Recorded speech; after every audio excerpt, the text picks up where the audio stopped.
Right now, a snapshot of overdoses across the state. It's the focus of a new project. It's called Project Connect over at UT Austin. Until now, Texas has never had a widespread database to track overdoses. But joining us this afternoon to give us a little insight about that is Dr. Casey Claiborne, and she's leading the initiative. So first, let's just talk about how this will improve overdose reporting. We know that this is a widespread issue, not just in Texas, but across the country. So how will this improve the reporting? Yeah, Texas is serving as a model for the rest of the United States for how to actually improve overdose surveillance for both non-fatal overdoses and fatal overdoses.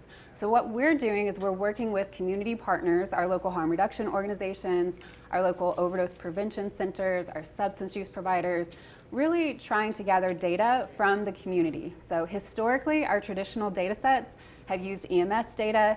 They've used 911 data, and there are significant gaps associated with those data sources, especially for people who never interact with the healthcare system.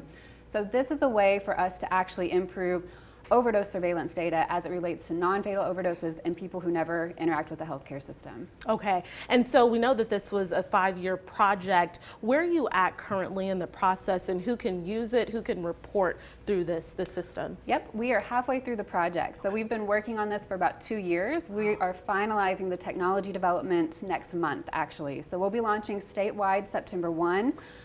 Everyone who's across the state of Texas, we're asking that when you see an overdose or when you hear about an overdose or experience an overdose, please go to textcope.org and report that overdose. It's anonymous, it's safe, it's the only safe way to report an overdose that will protect you against legal repercussions. Oh, wow. Okay, so we know you're collecting a lot of data. Will this be made public?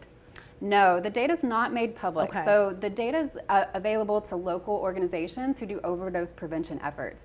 So we'll be using the data to drive action within our community, and that's the first time. We've never really seen that model executed well across the United States. Okay, and so once that data is collected, we talked to a lot of mothers who have lost their children to overdoses, and they're really advocating for policy change. Yes. Do you think that this data can inform change in policy? Absolutely. The goal of this project is really to give the community a voice, to give them power to drive policy change across Texas.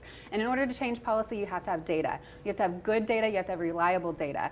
And so that's where TextCope will come into play, is it will enable us to have the data to drive action, not just at a community response level, but also at a policy level. Okay, and we've delved a little deeper into this, our reporter Jayla Washington, so we have the story up on KXAN.com right now if you would like to learn more about this program. Dr. Casey Claiborne, thank you so much for joining us. Thank you, Jennifer.